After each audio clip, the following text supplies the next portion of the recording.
भाषा बोलने लगेगा तो मुझसे बात कर लेना, तब मेरी बात का विश्वास करना। अब शेर जी बेचारे संशय में पड़ गए कि शेर आदमी की बोली बोलेगा, ये कैसी गजब की विद्या।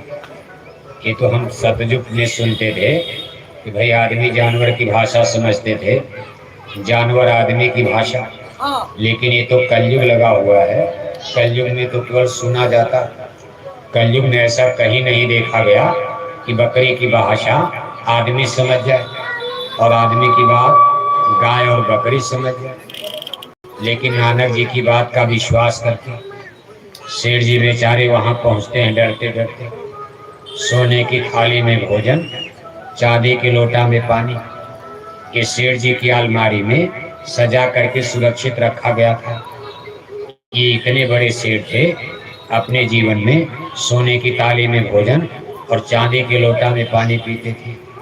लाहौर शहर के सबसे बड़े शेर थे और जमाना था बादशाह मुगल सम्राट बाबर का राज चल रहा था। दिल्ली में उनकी गद्दी कायम हो गई थी मुसलमानों। शेर जी बेचारे डरते डरते जंगल की तरफ चलते, डर भी रहे हैं कि आज हमारी जान बचेगी कि नहीं बचेगी। मान लो शेर नहीं पहचान पाया तब तो हम ही को मार डाले। शेर कोई मिठाई खाता है? शेर बुढ़ा हो जाए तब भी मांस ही खाता है। शेर कभी शाकाहारी नहीं होता, जैसे कुत्ता शाकाहारी नहीं हो सकता। लेकिन गाय को देखो मर जाएगी, लेकिन कभी मछली, जानवर में कैटेगरी अलग अलग है, लेकिन आदमी में दोनों हो जाता है, कभी शाकाहारी और कभी शाकाहारी कभी मांसाहारी। अब 9 दिन की नवरात्रि में पूरा मधुबनी शाकाहारी, और जब ही 10वां दिन लगेगा अंडा खाना शुरू, मछली खाना शुरू, फिर मांसाहारी। आदमी तो बदलता रहता है, कभी शाकाहारी और कभी मांसाहारी। लेकिन गाय मर जाएगी सदैव शाकाहारी, शेर मर जाएगा, घास नहीं खाएगा, फल नहीं खाएगा, जब खाएगा मांस खाएगा, नहीं मिलेगी मर जाएगा। लेकिन शेर शाकाहारी नहीं हो सकता।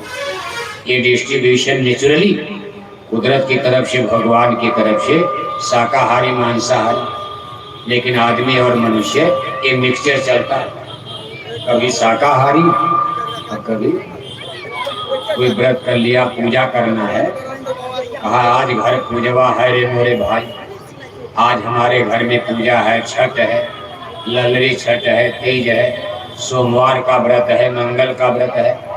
आज 9 दिन की नवरात्रि है, 9 दिन की नवरात्रि में पूरा मधुबनी पुजारी बन गया। पूरा इधर देखो, देखो इतना जल्दी पड़ी है, बाजा बज रहा है, अब उसका कोई मतलब निकलेगा नहीं, क्या होगा। लेकिन पूरा मधुबनी पुजारी बन गया। कई दिन के लिए? 9 दिन। 9 दिन के लिए मछली छोड़ दिया, अंडा छोड़ दिया, गांजा भांग शराब छोड़ दिया, बीड़ी पान सिगरेट छोड़ दिया। कितने लोग तो रोटी भी छोड़ देते हैं और नींबू का पानी पी पी कर 9 दिन की नवरात्रि में तपस्या करते हैं। लेकिन जब 9 दिन बीतता है, देवी देवताओं को ताल तलैया में और जब ही 10वां दिन लगा, फिर अंडा खाना शुरू, फिर मछली खाना शुरू। 9 दिन इनकी पूजा शाकाहारी, और जब ही 10वां दिन लगा मांसाहारी। 9 दिन शाकाहारी और उसके बाद मांसाहारी। फिर चैत में नवरात्रि आएगी तो 9 दिन के लिए फिर शाकाहारी। 9 दूनी 18 दिन शाकाहारी, 10, 20 और 30 त्योहार साल में मान लो, हो गया 30 दिन। हम मुसलमान तो इस सब चीज़ों को नहीं मानते हैं, लेकिन हिंदू लोग ये सब करते हैं। हिंदुओं की पूजा में मान लो साल में 12 महीना होता, सब मिलाकर 1 महीना शाकाहारी और 11 महीना 1 महीना शाकाहारी और 11 महीना 11 महीना मांसाहारी रहोगे। आपके पाप का घड़ा घटेगा कि बढ़ेगा? और जब पाप बढ़ेगा तो सूखा पड़ेगा कि नहीं पड़ेगा? बाढ़ आएगी कि नहीं आएगी? अभी तो आई नहीं बाढ़। वो आपका तो बिहार में बड़ी बाढ़, लेकिन भाई बाढ़ आई नहीं। इतनी बड़ी बाढ़ आएगी कोई फिर बच नहीं पाएगा। जब पाप का घड़ा भरता है, ईश्वर भगवान नाराज होकर इतनी बड़ी सजा देते हैं, अभी आपको मालूम नहीं है, क्योंकि पूजा पाठ तो बिल्कुल गलत कर रहे हो। 1 महीना शाकाहारी और 11 महीना तो पाप ज्यादा है कि पुण्य ज्यादा? 1 महीना सही पूजा और 11 महीना गड़बड़ काम करते हो।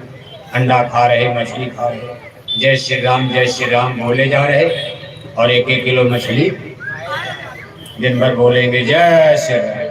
क्या बोलते हैं? जय श्री राम। और शाम को लिया 200 ग्राम का नटन हो गया। दिन भर राम राम, शाम को मछली खा लिया, दारू पीते हो, ये कोई पूजा है? इतने लोग बैठे हो, सब हिंदू नजर आ रहे हो, कोई मुसलमान तो इसमें नहीं है। और अभी मुसलमानों को सुनाया भी नहीं जा रहा। मुसलमानों को सुनाने का समय अभी 8-10 साल के बाद आएगा। अभी सुनाने मत जाना। अभी तो मुसलमान बड़े गुस्से में हैं, फिर झगड़ा हो जाएगा मधुबनी में, हजारों हिंदू मुसलमान मारे जाओगे, बेगुनाह बेकसूर बिना गलती के सबके बच्चे बच्चियां मारे जाएंगे। अभी तो पहले आप समझो, जो खुद भटक रहा है दूसरे को क्या रास्ता बताएगा? हिंदू किसी को रास्ता बताने लायक है? सब यहाँ हिंदू बैठे हो, रामायण गीता मानते हो, रामकृष्ण को मानते हो, बताओ भगवान राम ने कभी मांस खाया था? भगवान जोगेश्वर श्री कृष्ण जी महाराज मांस खाते थे? रामायण गीता वेद भागवत में कहीं मांस खाना लिखा है? लेकिन आप कितने हिंदू मांस खाते मालूम आपको? आज भारत की आबादी 1 अरब 30 करोड़ बताई जा रही है, जिसमें करीब 9 करोड़ बिहार की आबादी। बिहार की आबादी 9 करोड़, उत्तर प्रदेश की आबादी 24 करोड़। भारत में सबसे आबादी के मामले में उत्तर प्रदेश यूपी को माना जाता है। पूरे भारत की आबादी 1 अरब 30 करोड़ में आज 82 करोड़ हिंदू मांस खाते।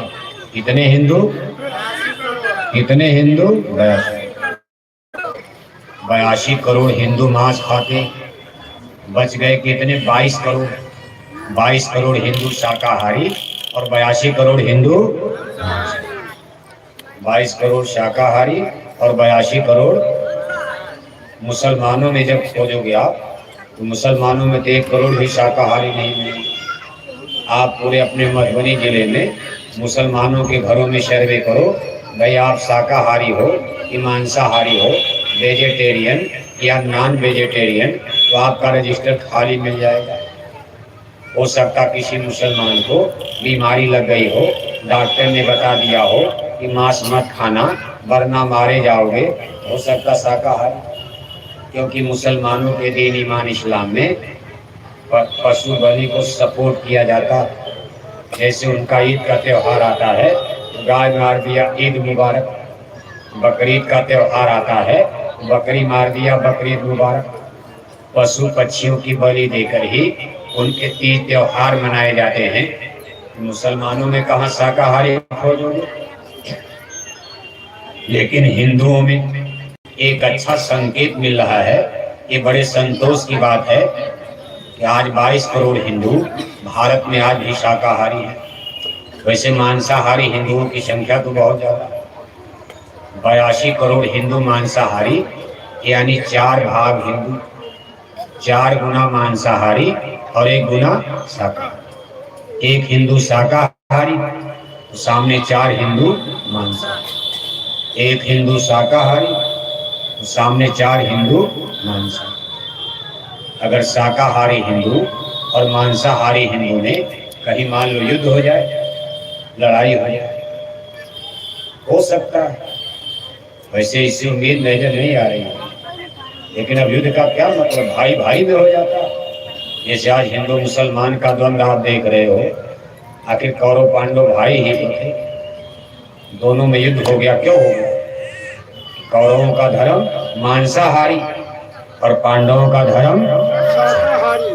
5 भाई पांडवों का धर्म शाकाहारी और 100 भाई कौरवों का धर्म मांसाहारी। और देवता दोनों एक थे, पूजा की विधि दोनों की एक थी। जब हस्तिनापुर के राजप्रसाद में यानी महल में कभी यज्ञ होती थी, भीष्म पितामह के नेतृत्व में अगुवाई में 100 भाई कौरव और 5 भाई पांडव पीले रंग की धोती पहनकर गले में जनेऊ डालकर 105 राजकुमार एक ही साथ यज्ञ मंडप यज्ञ वेदी में बैठते थे और सब एक मंत्र का जाप करते थे। लेकिन आगे चल कर के दोनों का देखो अलग अलग रास्ता होगा। कौरवों का धर्म मांसाहारी और पांडवों का धर्म शाकाहारी। अब झगड़ा होगा कि नहीं होगा? दोनों में होगा। यही महाभारत की कथा कहानी आप पढ़ते हो। 100 भाई कौरव एक तरफ और 5 भाई पांडव। कौरवों का धर्म मांसाहारी और पांडवों का धर्म शाकाहारी। भगवान के ने किसका साथ दिया? शाकाहारी की मांसाहारी? कहा हे पार्थ बढ़ता पाप जब जब गलानी होती धर्म की, पड़ती जरूरत है मुझे निज जन्म लेकर कर्म की। यदा यदा ही धर्मस्य ग्लानिर्भवति भारत। हे पार्थ हे अर्जुन, धर्म के उत्थान के लिए धर्म की रक्षा के लिए मैं संसार में जन्म लेता हूँ और मेरे कई जन्म हो चुके हैं। पहली बार मैं नहीं आया। यदा यदा जब जब धर्म की हानि होती है, धर्म का पतन होता है और मैं इस संसार में अवतार लेता हूँ। अब जब धर्म की रक्षा के लिए आए तो उन्होंने देखो धर्म के पक्ष में ही साथ दिया, जबकि कौरव भी भगवान के रिश्तेदार थे, पांडव भी रिश्तेदार थे, क्योंकि दोनों तो भाई थे। तो भगवान का तो कोई दुश्मन नहीं था, लेकिन अब उनको पक्ष लेना है। एक तरफ कौरव दल खड़ा हो गया, एक तरफ पांडव। भगवान श्री कृष्ण को चुनाव करना है, भाई आप किधर रहेंगे? और उन्होंने देखो अंत में ऐसी माया किया, दुर्योधन ने सेना मांग लिया यादवों की, तो बच गए भगवान कृष्ण ने अर्जुन के पक्ष में चले गए। और जब युद्ध का परिणाम आया तो देखो 100 भाई कौरव हार गए और 5 भाई जिनकी संख्या ज्यादा वो लोग हार गए और जिनकी संख्या कम वो लोग। इसी को कहते धर्ममेव जयते सत्यमेव जयते। अब आज के समय में आप देखोगे आपके मधुबनी में जिधर देखो मांसाहारी मेजॉरिटी में तो मांसाहारी है। चाहे पटना हो, चाहे दिल्ली हो, चाहे गांव का कोई प्रधान हो, बड़ा आदमी हो, रुपया पैसा धन दौलत, सबके घर में मांस शराब ही चल रही। शादी में, ब्याह में, तीज में, त्योहार में, पूजा में, पाठ में, जिधर देखो इसी का बाजार गर्म है। वे शाकाहारी धर्म, अब असली धर्म तो लोग। लेकिन प्रश्न ये खड़ा होता है, क्या हम लोग सही धर्म कर रहे हैं? और अगर कहीं हमारा धर्म गलत हो गया, फिर योगेश्वर कृष्ण और वो महाभारत धरती पर प्रलय लीला, खून की नदियां बहेंगी और अधर्मी विधर्मी मारे जाएंगे, लंका जलेगी, रावण मारा जाएगा और साम्राज्य नष्ट हो जाता। सोने की लंका जलकर नष्ट हो गई, आपके कच्चे मकान बचने वाले। सोने की लंका जिसकी दुनिया में तूती बोलती थी, रावण बंकपति सुहति, तो रति भर संग न देख निदान। जिसके चलने से धरती कांप जाती थी, उस रावण के साम्राज्य का भी पतन हो गया जब रावण ने अधर्म का रास्ता पकड़ा। अब ये बात जरूर आप सोच सकते हो, भाई अधर्म हम क्या कर रहे हैं? आपके मन में संशय जरूर आता होगा, ताकि हमसे क्या गलती हो गई, क्यों हमको सजा मिलेगी, क्यों बिहार में प्रलय आएगी, क्यों बिहार में लाशें पड़ी सड़ी घर घर में, उठाने वाले मिलेंगे यार, जमाना बदलेगा, कहें जय गुरुदेव पुकार, जमाना बदलेगा। अब गुरु जी की वाणी है जिसको आपको याद रखना, तारीख याद रखना, आज का दिन याद रखना कि कोई बोरा वाला आया था, मथुरा वाले गुरु जी का संदेश सुना कर गया। संतों की वाणी कभी गलत नहीं होती, वो जो कुछ कर देते हैं एक एक बात सामने आती है कि हमारे गुरु महाराज की वाणी है।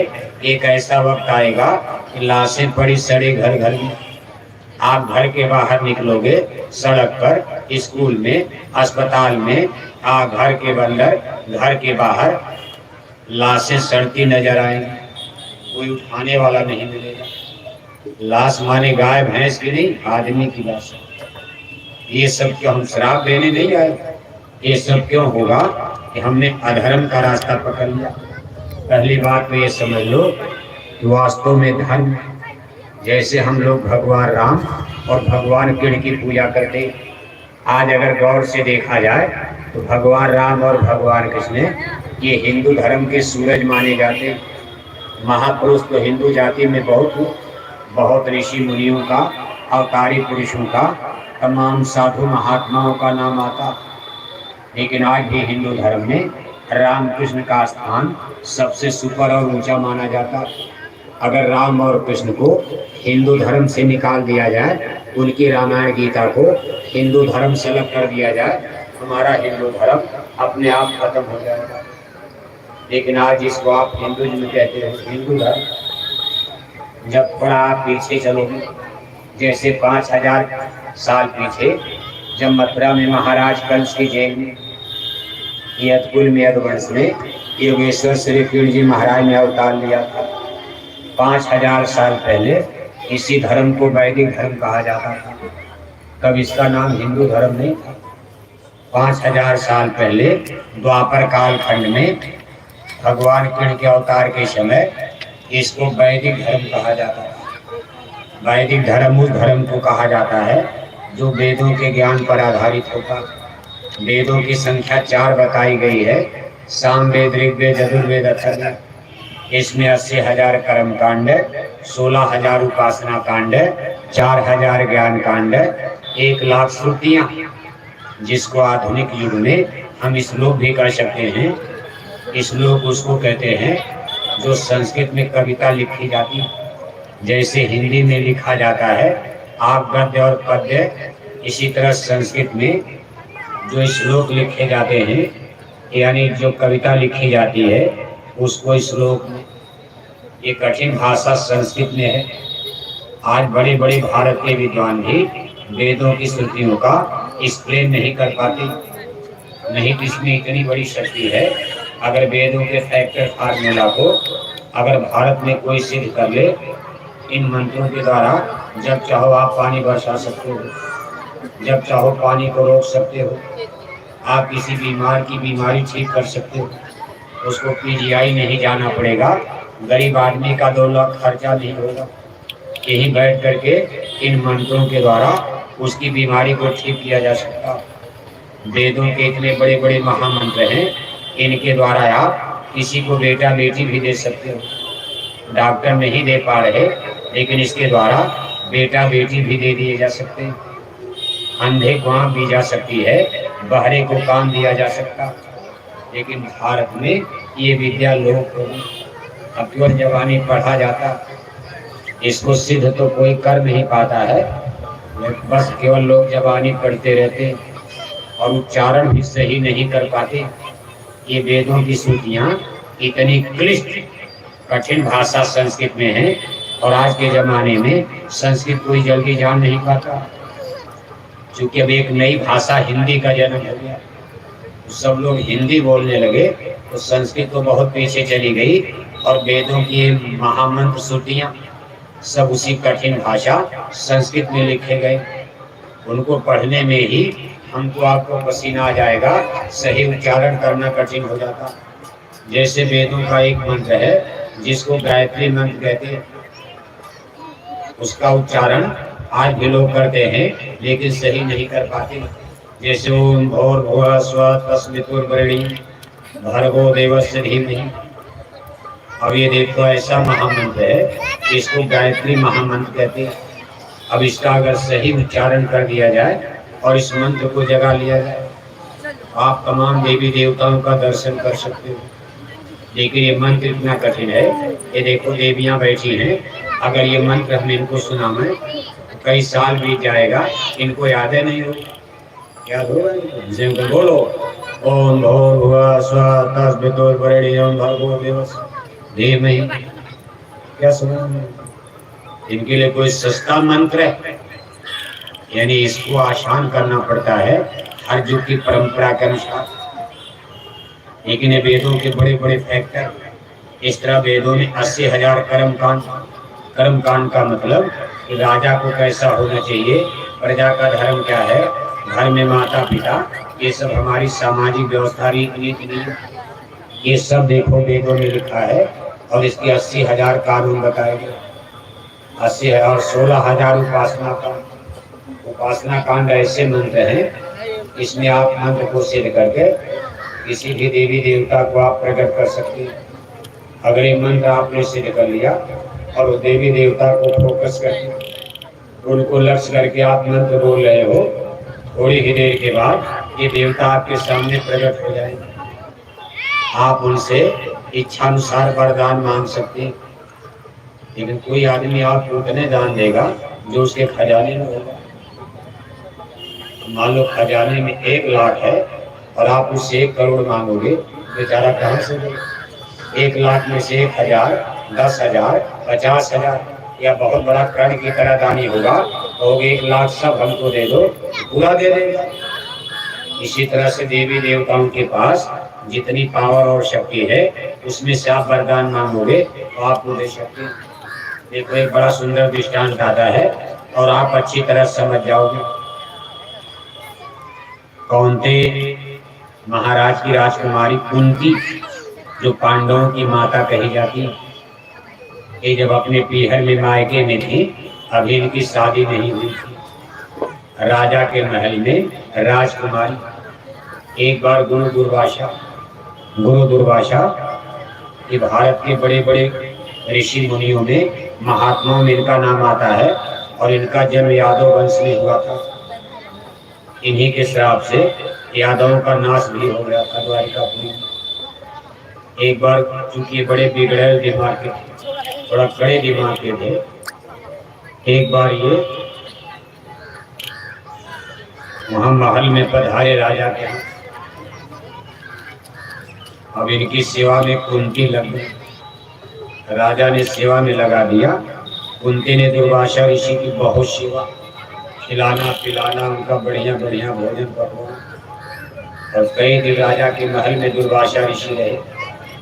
और कुंती की सेवा से दुर्वासा ऋषि प्रसन्न हो गए। जाते जाते उन्होंने कहा, बेटी मैं तुमको एक महामंत्र दे रहा हूँ, ये महामंत्र मैंने सिद्ध कर लिया।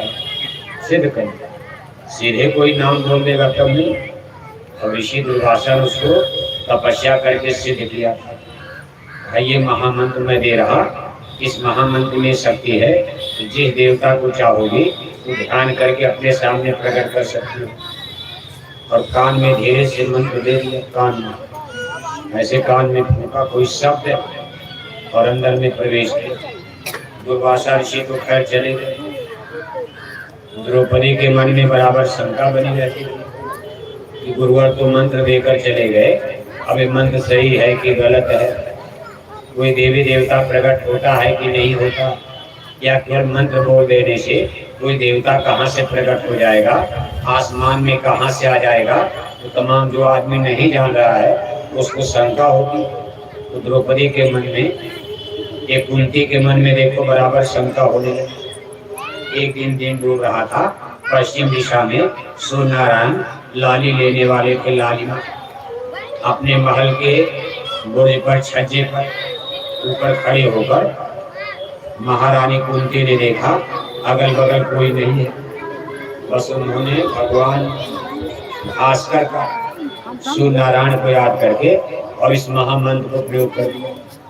देखते देखते मिनट भी नहीं बीता, सूर्य नारायण याद किया है, हमसे वरदान मांगो।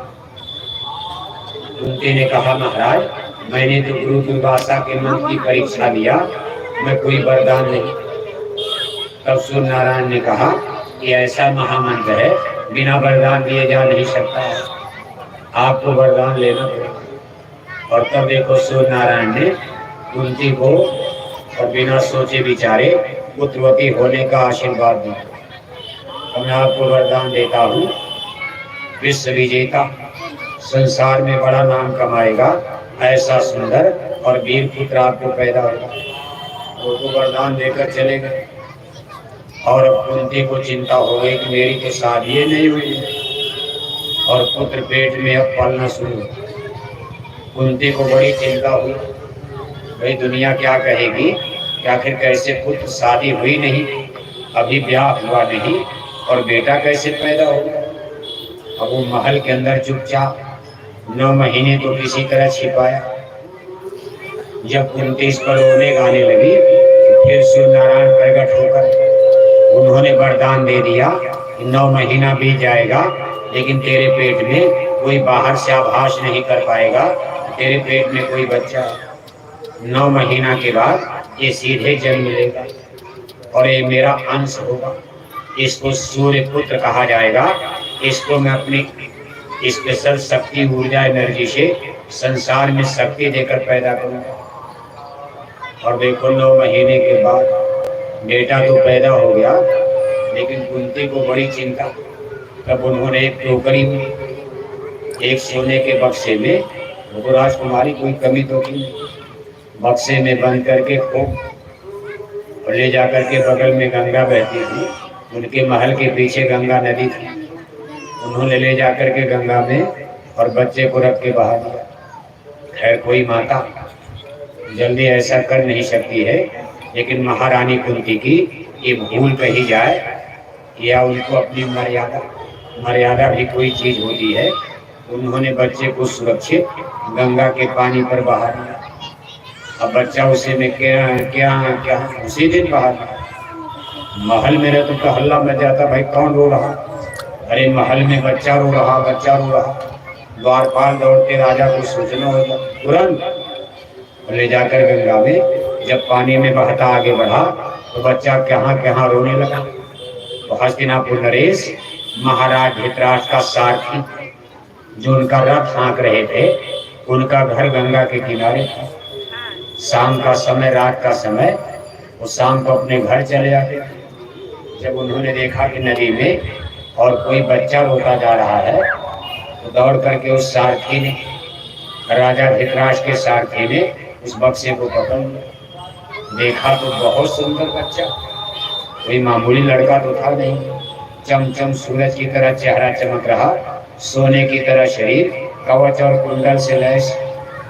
भगवान भास्कर ने यानी भगवान सूर्य नारायण ने कर्ण को कवच और कुंडल से लैस किया था।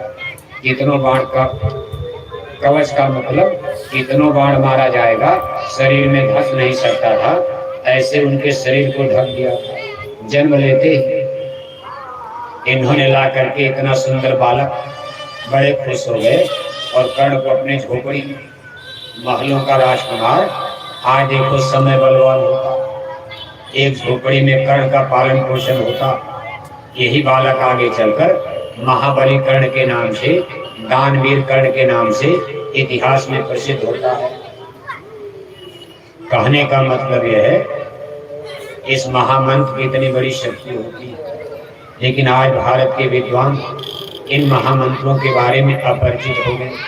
ये विद्या ही भारत से धीरे धीरे लुप्त प्राय हो चुकी है, इसलिए सूखा पड़ता है। हम आप कितनों पूजा पाठ यज्ञ करते हैं, मंत्र भी पढ़ते रहते हैं, लेकिन पानी नहीं बरसा पाता। वैसे पानी का बरसाना, पानी को रोक देना कोई बड़ी बात नहीं। और आगे ये विद्या फिर आपको बता दी जाएगी, समझा दी जाएगी, लेकिन अभी थोड़ा समय लगेगा। अभी तो आप समझ नहीं पा रहे, मानते नहीं। तो देखो आप, ये वैदिक धर्म, ये वेदों की महिमा है। ये 4 वेद बताए गए हैं और ये वेदों का ज्ञान ये धरती पर जिस पुरुष को सबसे पहले प्राप्त हुआ उसको भगवान ब्रह्मा कहा जाता। ब्रह्मा 3 भाई बताए गए, जिनको 3 देवता कहते हैं, ब्रह्मा, विष्णु और शिव। ये तीनों भाई, ब्रह्मा सबसे बड़े, दूसरे नंबर पर विष्णु और तीसरे पर शिव। एक ही माँ की कोख से ये तीनों लोग पैदा हुए। जिनकी कोख से पैदा हुए हैं इनको अष्टांगी देवी, आदि शक्ति माया, आदि शक्ति दुर्गा, जगत जननी और आद्या महाशक्ति कहा जाता है। इनको हिंदू ग्रंथों में आद्या महाशक्ति, अष्टांगी देवी, आदि शक्ति दुर्गा नाम दिया गया। इन्हीं की 9 दिन की नवरात्रि में हिंदू लोग 9 दिन 9 रूप में पूजा करते हैं। इस समय नवरात्रि में इसी देवी की पूजा की जाती है। यानी अष्टांगी देवी हैं, इनको आदि शक्ति माया, जगत जननी दुर्गा कहा जाता है। आदि शक्ति जही जब उपजाया, सोय अवतरी मेरी हमारा। ये ब्रह्मा विष्णु शिव की माता कही जाती है, माता। और पिता का नाम ब्रह्म कहा गया। पिता माने ब्रह्म और माता माने आद्या महाशक्ति। इन माता पिता के द्वारा 3 पुत्र पैदा हुए। अब इन्हीं लोगों ने मिलकर, इन्हीं लोगों ने फिर इस संसार की रचना किया। यही पुरुष और शक्ति यानी ब्रह्म और माया, और इनके 3 पुत्र ब्रह्मा विष्णु शिव, और इनके भी साथ माया शक्ति। माया का अंश जैसे ब्रह्मा के साथ सावित्री गायत्री, विष्णु के साथ देवी लक्ष्मी, शिव शंकर के साथ देवी पार्वती। अब इनका एक मंत्रिमंडल बन गया, इनका एक संगठन बन गया, एक शक्ति बहुत बड़ी बन गई। इन लोगों ने मिलकर के अपना एक घर बसाया। घर माने राज। जैसे राजा रानी अपना राज बनाते हैं, राज थोड़ा बड़ा होता है। अब आप घर बनाते हो, फैमिली, आपका परिवार छोटा होता है, लेकिन उसमें भी एक मालिक बनाया जाता है, और मालिक पूरे घर पर अपना अनुशासन चलाता है। मान लो कई गांव, कई जिला और कई बड़े बड़े नगर शहर मिलकर एक राज बन गया। उसका राजा और रानी, उनका दर्जा कुछ और बढ़ जाता है। इसी तरह मृत्यु लोग, इन लोगों ने अपना राज बनाया। अब इसी पर ये लोग राज करते। जैसे राजा अच्छे लोगों को अच्छी जगह डालता है, और कोई गलत काम करे तो जेल में डालता। जैसे आज आप यहाँ रहते हो, आप अच्छा काम करो, चले जाओ, सामने कलेक्टर कप्तान खड़े हैं, आपको कोई डर नहीं लगेगा। लेकिन मान लो इसी गांव में आपने एक आदमी को गोली मार दिया। अब आप एक पुलिस को देखकर भी जंगल में भागने लगते हो। पुलिस को देखकर आपको डर लगता है, क्योंकि अब हम कानून में फंसेंगे और पुलिस हम पर डंडा लगाएगी। इसी तरह का नियम इनके भी राज में है। आप अच्छा काम करो, उनकी भक्ति करो, उनकी पूजा इबादत करो, तो आपसे खुश हैं, सब कुछ आपको देने को तैयार है। आपको कोई डर नहीं, आपको निर्भय बना देंगे, निडर बना देंगे। और मान लो इन लोगों के कानून के खिलाफ आप बुरे पाप कर्म करोगे, अधर्म करोगे, गर्व गुमान घमंड करोगे, तो वो लोग आपको जेल में डालेंगे, सजा देंगे। उन्होंने नियम बनाया सजा देने का, मारेंगे, काटेंगे, नरक में डाल देंगे, क्योंकि चलना तो वही है। एक न एक दिन तो आपका सामना उन्हीं लोगों से फिर होने वाला। उसकी अदालत में जब तुम चढ़ोगे, पूछेगा हाकिम तो क्या तुम कहोगे। जिस दिन मौत की शहजादी आएगी, गले में बांह को डाल दिया, प्राण जीवात्मा को घसीट कर बाहर कर दिया, शरीर आपका नष्ट हो गया, जल गया, और प्राण आत्मा को पकड़कर सिपाही उसके दरबार में ले। फिर एक बार सामना पड़ेगा, वो आपसे प्रश्न करेंगे कि मैंने मानव जन्म दिया था, हमें को गाली देने लगे, इतना बड़ा अहंकार करने, इतना बड़ा घमंड करने लगे। हमने ही मानव जन्म दिया, हमने ही आपको संसार में पैदा किया, और मानव जन्म पाकर हमारी ही दी हुई चीज से आप हमको ही गाली दे रहे। अब आज के इस इंटेलेक्चुअल, पढ़े लिखे, भौतिकवादी समाज, अब आप देखते हो आदमी भगवान को ही गाली देने लगा। इनको कितना बड़ा मूर्ख और पागल कहा जाएगा। इनको ये पता नहीं है कल मर करके फिर आपको चलना है, उन्हीं के सामने फिर खड़ा होना है। कितने डंडे आपके ऊपर बजेंगे, कुछ अकल बकल आती है। अगर ना मरना होता तब तो ठीक, लेकिन फिर चलना है वहीं पर। लेकिन आदमी का देखो, और ऐसे ऐसे लोगों को देखते हो जिनको शाम तक रोटी का इंतजाम नहीं, ठेला खींचते हैं, मजदूरी करते हैं, बच्चों के दवाई पढ़ाई का इंतजाम नहीं, थक्कड़ बनकर गरीबी से जूझ रहे। सुबह शाम रोटी की व्यवस्था नहीं है, लेकिन शाम को एक बोतल शराब पी लिया तो देवी देवता को गाली देना, कहीं राम को गाली, कहीं कृष्ण को गाली, कहीं रामायण को गाली, कहीं गीता को गाली। गंगा जमुना को गाली, देवी देवता को गाली। बताओ आदमी कितना मूर्ख, इसको कितना बुद्धू पागल कहा जाएगा। वे क्यों गाली देते हैं जब वो सबके स्वामी मालिक हैं। अगर उनको गाली देते हो, अगर ऊपर की देवी देवता ईश्वर भगवान ऊपर की सरकार नाराज हो जाए, नीचे की सरकार पानी बरसा पाएगी नहीं। दिल्ली पटना के लोग पानी बरसाएंगे?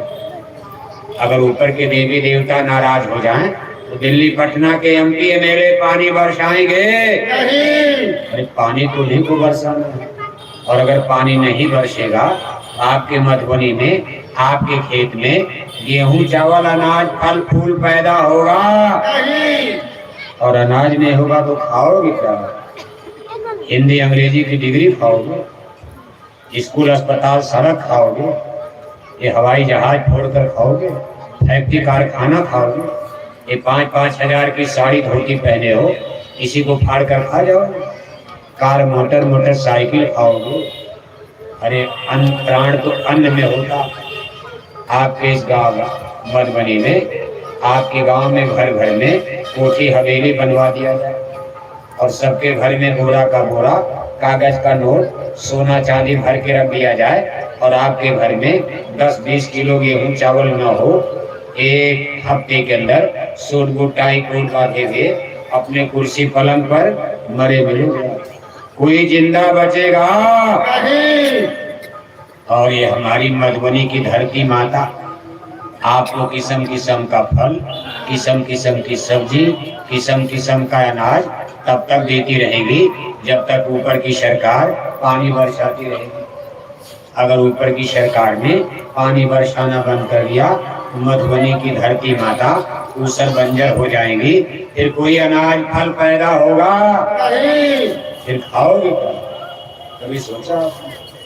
इसलिए ठीक है, हम नहीं कह रहे कि एमपी एमएलए को गाली तो आप बदला लेने लगे।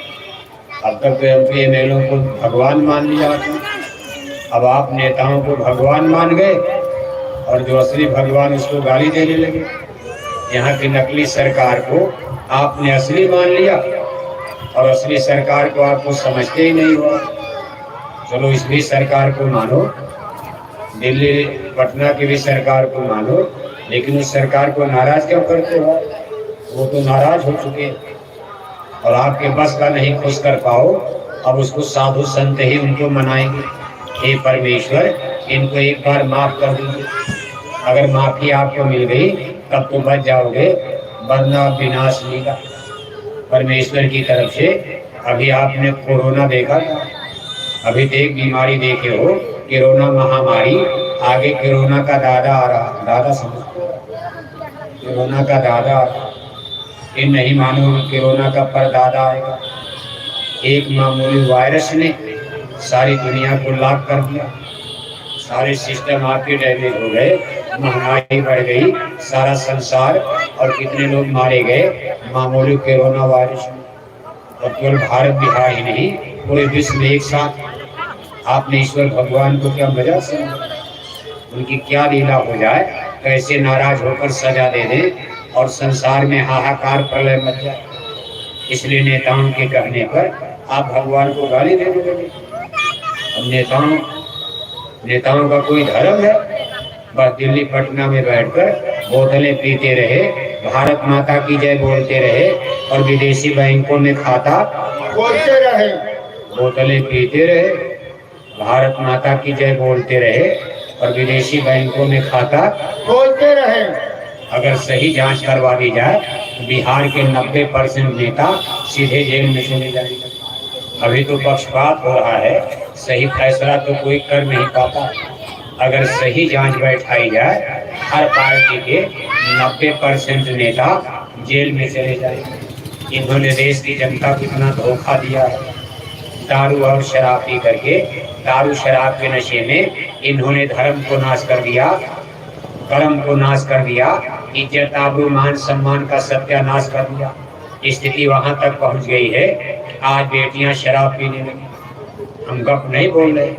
भारत के बड़े बड़े शहर बेंगलोर, हैदराबाद, चेन्नई, मुंबई, दिल्ली, कानपुर, लखनऊ, आप बड़े बड़े शहरों में जाओ जहाँ बड़े बड़े यूनिवर्सिटी खुले हैं। 20-22 साल की कोमल मन हृदय बेटियां जो इंजीनियर डॉक्टर की डिग्री लेने इन बड़े बड़े यूनिवर्सिटियों में गई। वहाँ गलत संस्कृत में, यानी समाज कितना गंदा हो चुका कि गलत संस्कृत में पढ़ करके 11-11 बजे रात तक वो बड़े बड़े होटल वार क्लब में शराब पीने लगे। बेटियां सबकी बात नहीं कर रही, लेकिन शुरुआत तो हो गई। जिस चीज की शुरुआत हो कौन रोक पाएगा। पहले तो आदमी भी कम शराब पीते थे, लेकिन शुरुआत हो गई। शराब पीने वाले बिहार में घटे कि बढ़े? अरे अब तो शराब बंदी का कानून लग गया तभी बढ़ गए। अब कानून बनाने से शराब बंद हो जाएगी। तो देखो नेपाल से मंगा कर पी लेते हैं, झारखंड से मंगा कर पीते रहते हैं, उत्तर प्रदेश बलिया से मंगा कर पीते, इधर बंगाल से मंगा कर पी लेते। बिहारी लोगों की शराब इतनी आसानी से कोई छुड़ा पाए? बहुत मुश्किल। वो कहते हम ताड़ी भी बंद कर देंगे। लोग उनको समझा रहे हैं। नीतीश बाबू जी को एक बार आपने शराब बंद कराया, आपके मिलने घट कर आधा होगा। पहले जितने थे उससे आधा होगा। और अगर कहीं आपकी ताड़ी बंद करवा दिया, आपका एक भी एमएलए नहीं जीत पाएंगे, क्योंकि तो बड़ा मुश्किल नजर आ रहा है। ये अक्कर इतने ज्यादा हो गए मेजॉरिटी में, जिसको चाहे जिता दे, जिसको चाहे हरा दे। कहीं कहीं तो देखते हो गांव में जिसने ज्यादा शराब पिला दिया वही गांव में क्या बन गया? जिसने सबसे ज्यादा गांव में शराब पिला दिया वही गांव में मुखिया, सरपंच, प्रधान बन जाता। बताओ, ऐसा सिस्टम। शराब की बोतल पर अपने गांव का राजा बनाओगे तो गरीब प्रजा के गांव में कभी न्याय मिलने वाला है? शराब की बोतल पर अपने गांव का मुखिया, सरपंच बनाओगे तो गांव में गरीबों की बहन बेटियों की इज्जत आबरू बचने वाली है? और अब बेटों को कौन कहे? देखो बेटियों ने शराब पीना शुरू कर दिया। कि भारत की धर्म संस्कृति के लिए, रामकृष्ण की मर्यादा के लिए, रामायण और गीता के लिए, धर्म और कर्म के लिए एक अशुभ संकेत है। आज नहीं तो कुछ दिन बाद हम आप फिर संभल नहीं पाएंगे, धर्म कर्म सब समाप्त हो जाएगा। बेटियां शराब पिएगी, कभी भगवान राम का राम राज आने वाला है? अंडे खिलाकर, शराब पिलाकर कोई माई का लाल बिहार में राम राज ला पाएगा? भगवान राम के राम राज में अंडा बिकता था।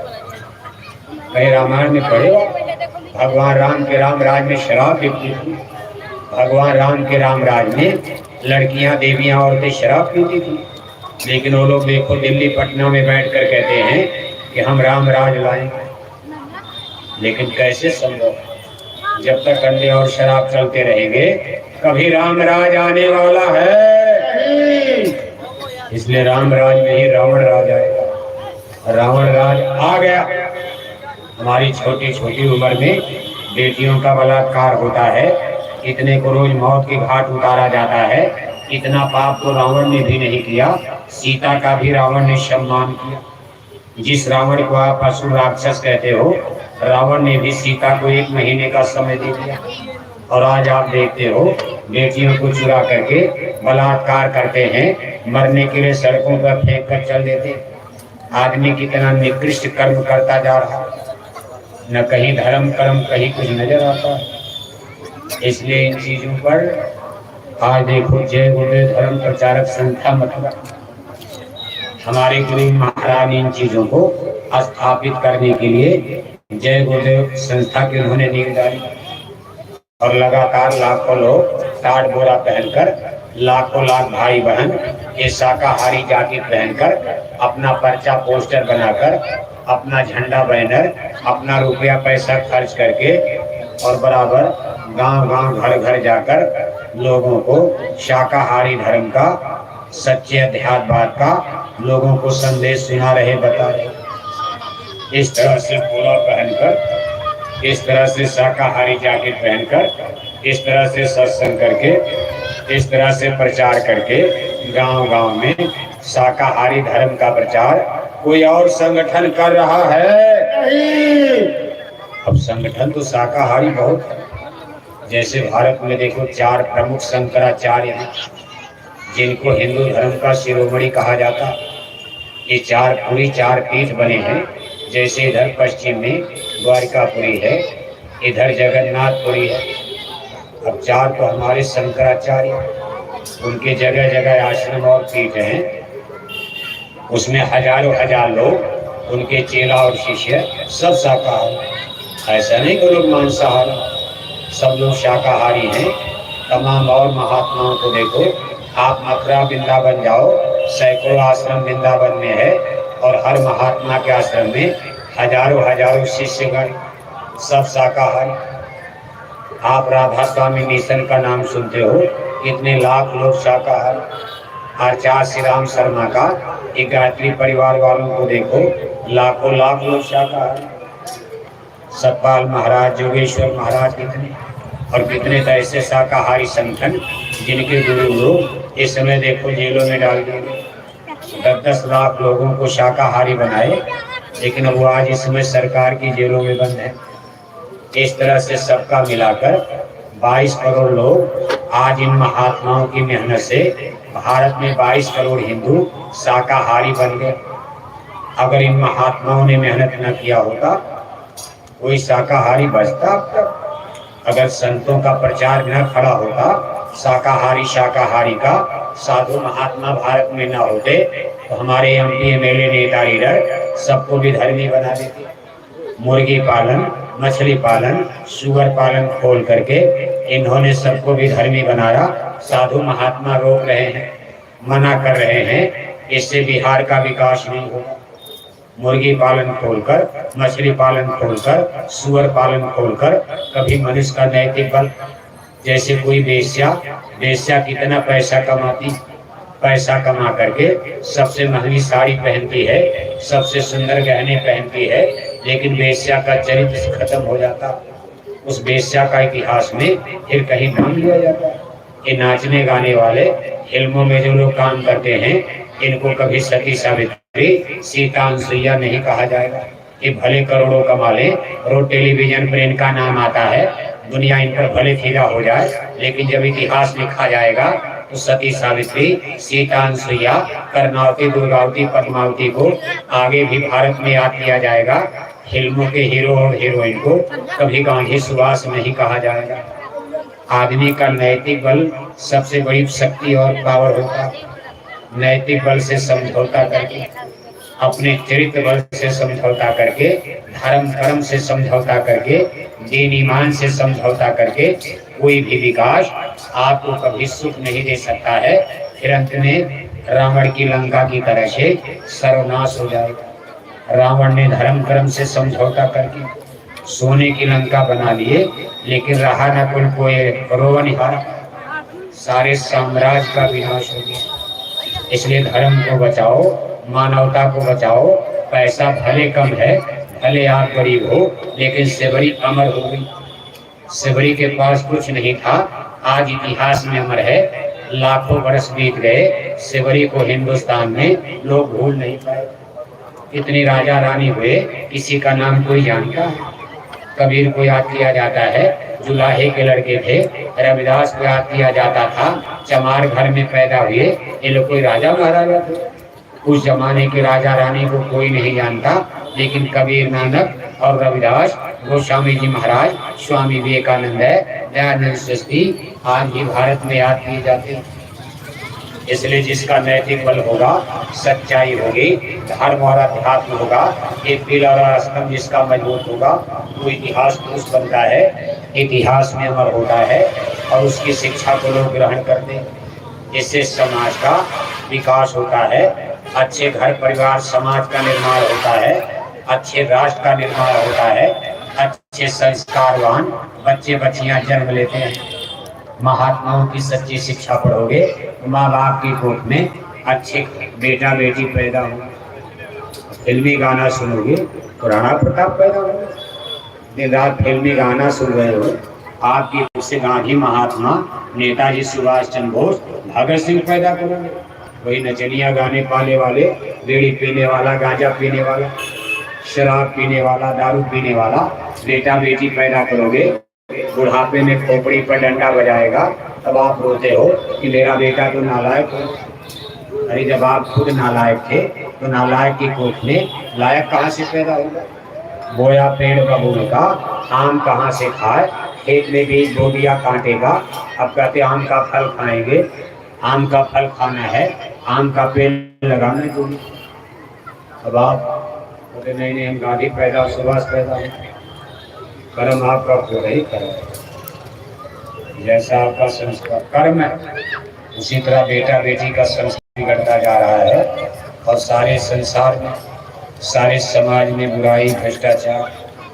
इसलिए देखो ये जय गुरु मिशन के लोग बराबर आपको इस प्रचार प्रसार में बराबर मेहनत कर रहे।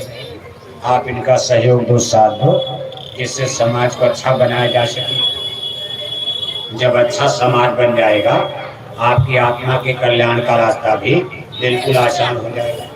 थोड़ी मेहनत करोगे, थोड़ी साधना उपासना करोगे, थोड़ी ही पूजा पाठ भजन करोगे, आपकी आत्मा जगने लगेगी।